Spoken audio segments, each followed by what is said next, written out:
Setelah kita menyelesaikan modul kriptografi, sekarang kita akan lanjut ke modul dasar eksploitasi. Nah, udah mulai seru ya teman-teman, kita udah mulai masuk ke offensive security. Oke, kita langsung aja ke room pertama dari modul ini, moniker link. Nah, di moniker link ini akan diberikan ke kalian contoh eksploitasi ya. Di room ini mungkin akan sedikit teknis, tapi nggak usah terlalu banyak dipikirin atau overthinking ya. Ini cuma nunjukin ke kalian bagaimana eksploitasi itu. Dan mungkin ya buat bikin kalian tertarik aja mungkin ya untuk eksploitasi. Di sini kita akan membocorkan user credentials. Kalian udah tahu ya user credentials menggunakan CVE 2024-21413 untuk bypass Outlook's protected. Jadi untuk melewati prosedur dari Outlook ya menggunakan CVE ini. Ini itu adalah kerentanan ya. CVE itu adalah Common Vulnerability Enumeration. Kalau kalian lupa lagi, itu adalah pendataan ya. Jadi untuk pengkodean suatu kerentanan.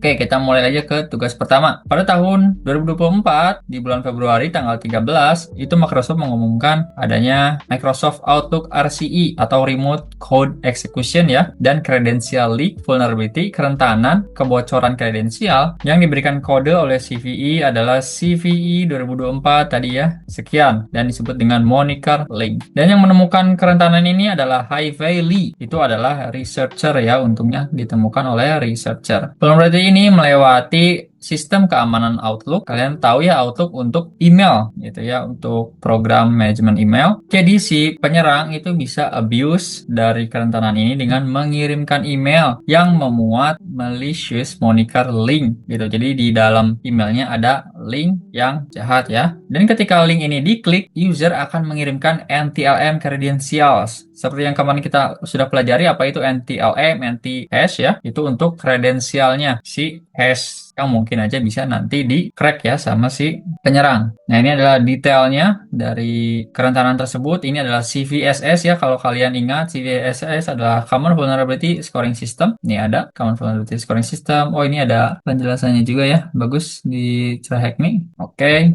Impact-nya nih remote code execution dan credential leak. Jadi bisa mengeksekusi kode secara jarak jauh dan membocorkan data ya, data kredensial. Severity-nya itu critical atau complexity-nya low. Jadi ini sangat buruk sekali ya. Jadi tidak rumit untuk dieksploitasi ya karena low, tapi dampaknya critical. Sehingga scoring-nya adalah 9,8 dari 10 ya ini tuh. Jadi 9,8 itu sangat tinggi. Ini adalah kerentanan yang sangat serius. Ini adalah beberapa versi-versi Microsoft Office yang terdampak ya. Jadi di room ini kita akan belajar bagaimana cara kerja vulnerability dan memahami Outlook's protected view menggunakan vulnerability atau kerentanan untuk membocorkan kredensial ya dari klien Outlook dan mendeteksi dan memitigasi si serangan ini. Oke, kita langsung mulai aja sih mesinnya, start machine, dan kita mulai juga si attack mesinnya ya di atas. Kita mulai attack mesinnya. Start attack box. Dua-duanya lebih baik kalian buka di tab baru ya. Ini akan saya buka di tab baru. Oh, kenapa nih susah? Oke, kita tunggu sebentar aja ya sampai dua-duanya selesai di load. Kita langsung ke pertanyaan aja, apa severity atau keparahan ya dari CVE ini? CVE yang akan kita eksploitasi. Severity-nya adalah ini ya tadi. Critical mana nih?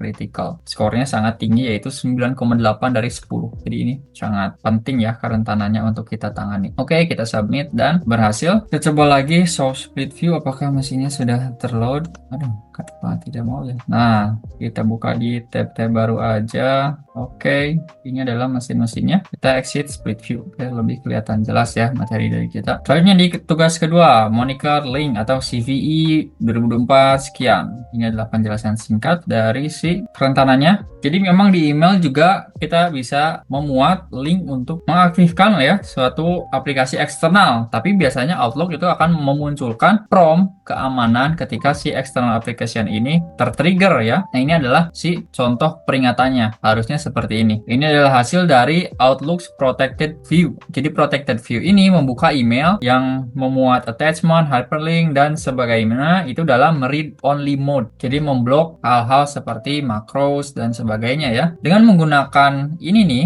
si kode ini file : / di hyperlinknya kita bisa menginstruksikan Outlooknya untuk mengakses file ya. Ini sama seperti kemarin kita di web app pen testing itu directory transversal ya, semacam itulah. Nah, kodenya Nah, sintaks kodenya bisa seperti ini. Ini untuk HTML ya, karena kan Outlook itu di sini itu render email as HTML katanya. Tapi si Outlook Protected View kan bisa menangkap ini dan blok si percobaan ini ya, pengaksesan ini. Tapi dengan mau modifikasi si sintaks tadi dengan memasukkan karakter tanda seru atau exclamation ini, itu si Protected View-nya bisa kita lewati. Jadi tinggal tambahin aja tanda seru nih. Ini adalah tanda serunya di sini, exclamation-nya. Jadi remote code execution katanya dimungkinkan karena moniker links itu menggunakan component object model atau COM di Windows. Tapi ini di luar cakupan room ini, jadi kita langsung aja ke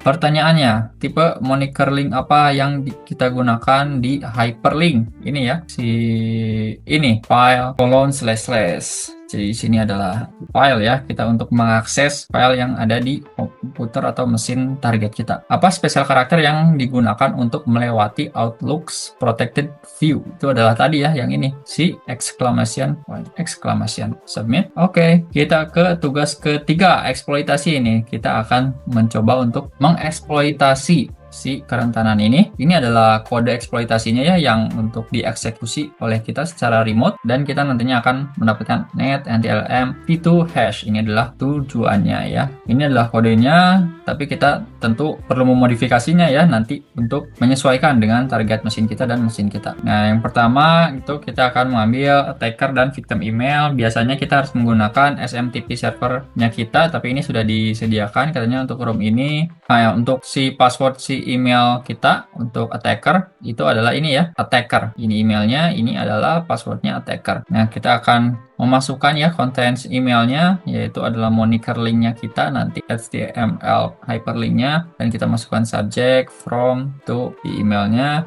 dan mengirimkan emailnya ke mail server. Nah, untuk mendapatkan responnya kalian harus menggunakan responder ya untuk mendengarkan atau mendapatkan si responnya. Interface-nya adalah ENS5. Tapi kalau kalian menggunakan mesin kalian sendiri, ini bisa aja berbeda ya. Nah, kita juga bisa menjalankan ini di mana nih? Apakah di mesin target atau di attacker? Ya tentu saja attacker ya. Di sini kita bisa jalankan untuk mendengarkan si responnya nanti ya. Kita coba diperbesar sedikit. Ya udah cukup ya. Kita paste di sini responder -i untuk interface dan ENS5. Kita enter dan lihat ya, respondernya sudah berjalan ya. Listening for events. Jadi udah mendengarkan. Oke, respondernya kita sudah jalankan. Nah, di mesin targetnya kita buka Outlook-nya dan klik I don't want to sign. Oke, kita buka Outlook-nya nih. Di sini udah ada di desktop-nya. Oke, agak lama ya. Dan di sini kalian pilihnya yang I don't want to sign in or create an account. Nah, ini. Nah, setelah di sini kalian pilih aja yang X ini ya, yang di atas. Kita keluarin aja untuk enter produknya dan kita sudah masuk ya ke Outlook-nya. Nanti kita akan tunggu pesan yang dikirimkan dari penyerangnya ya, dari kita juga sih, dan kita akan klik linknya. Oke, kita sudah masuk. Nah, di sini kita akan membuat si file exploit.py. Jadi ini menggunakan Python, menggunakan kode yang tadi di atas ya. Kita akan copy yang kode di atas, nih yang ini, kode Pythonnya kita blok semua dan copy. Ya, copy dan kita buka di sini. Kita bikin ini baru ya, tab baru. Kita open tab. Nah, di sini kita akan nano, kita namain exploit.py. Lalu terbuka dan kita paste ya di sini. Kita paste. Nah, sudah di paste ya. Tapi tentu saja kita harus mengedit lagi ya agar cocok dengan attack mesin kita dan target mesin kita. Nah, di sini kita akan mengganti si tujuannya. Kita cari, nah ini ya, untuk si attacker mesinnya kalian ganti dengan IP address attack mesin kalian. Ini kan kalian bisa lihat dengan jelas ya si IP address attack mesin kalian nih, di atas sini, di sini juga semuanya kelihatan. Kita hapus dan ganti jadi 10. Oh, tadi pakai tanda kutip nggak ya? Enggak kayaknya ya. 10.201.21.21.106. Oke, ini adalah IP address-nya attack mesin kita. Selanjutnya ke bawah, apakah ada lagi? Sepertinya ada lagi ya. Target mesin kitanya belum ditentukan nih.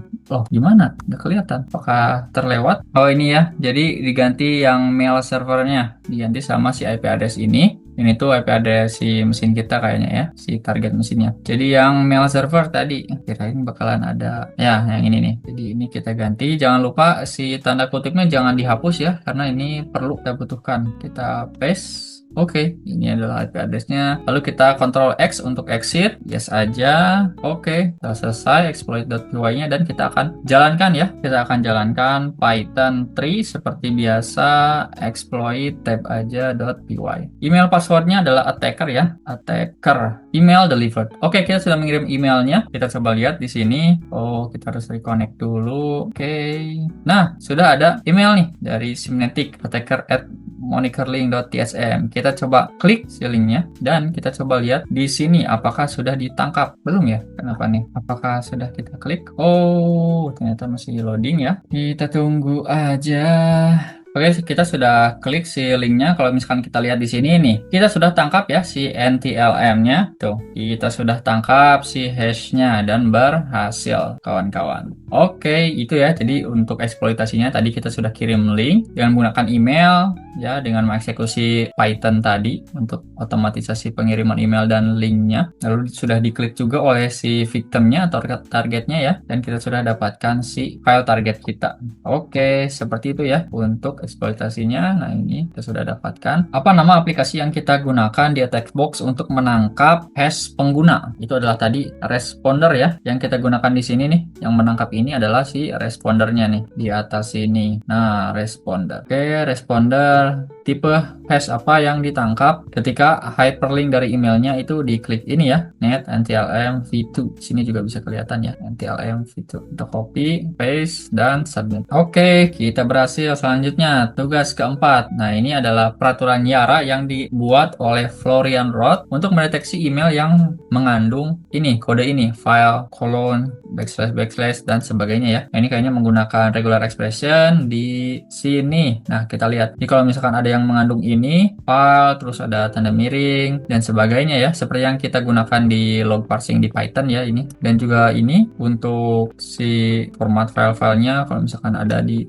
email tersebut itu bisa terdeteksi ya. Jadi ini adalah kodenya untuk mendeteksi email-email semacam itu. Nah, ini adalah trafficnya ketika menggunakan Wireshark dan sebagainya ya. Kita bisa lihat NTLM-nya di respon ya, dikirimkan. Oke, kita tinggal complete aja. Tugas kelima, remediation. Nah, ini jadi seperti yang saya sampaikan di video vulnerability assessment menggunakan Nessus, mengupdate itu sangat penting. Nah, di Microsoft sendiri ada yang namanya Patch Tuesday. Jadi tiap hari Selasa itu di-update kalian ya. Jadi untuk mengupdate OS kalian, operating system kalian, Windows dan sebagainya, dan juga aplikasi dan program-program yang ada di komputer kalian itu harus terupdate. Karena update itu nggak cuma untuk menambah fitur ya, tapi untuk mengurangi kerentanan juga. Jadi ada lubang-lubang keamanan yang ada itu ditutup-tutupi di update itu gitu. Jadi nggak cuma nambah fitur. Nah, ada juga praktis aman untuk Nah, ada juga praktis keamanan cyber yang baik, yaitu jangan klik random links gitu, terutama dari email yang mungkin kalian kenal sumbernya